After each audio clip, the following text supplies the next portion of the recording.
Right, a lot of people ask questions about these vintage petrol pumps. And I say vintage because vintage in the true sense of the word to do with cars between 1919 and 1930. Anyway, the reason these things are, you see, petrol used to come in 2-gallon cans, which you paid a deposit on them. You had a place on a running board you could put with a special bracket, but petrol was always in cans. But with the advent of the pump, the reason these are so tall is because they work by gravity. Because electric and petrol didn't mix, obviously. So that's why they're so tall. And this semi-rotary pump, you pump this and it pumped it from the underground tank into these tanks here. Now each one of these held a gallon. And I think you had to see it because when people poured it in the 2-gallon can into the tank of the car, they could see it. But they obviously got to see it. Now these were made by Avery Hardle. Now Avery are world famous scale makers in Birmingham.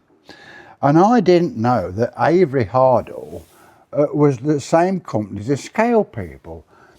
But when you think, it's a measuring device as well. Everything has to be measured accurately. I quite like here it says certified by inspection of weights and measures. Now the weights and measures, each county had its own weights and measures, and they come round and test them.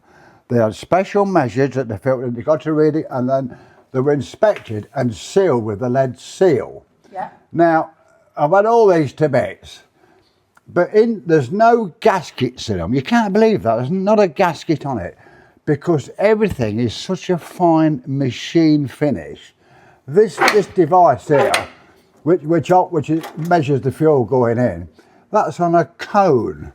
Yeah. And it's machined so fine you get no leaks on them. They're really well-made things. But that's the reason they're so tall, because they were fed by gravity into your tank. Now at night, because they stood at the side of the road, this slid up right to the top and the other one beneath.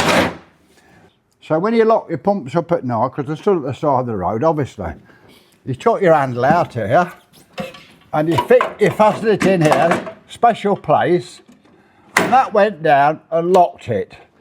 When these slid up, there's a trigger in there that locked this up. Here, there's a trigger there.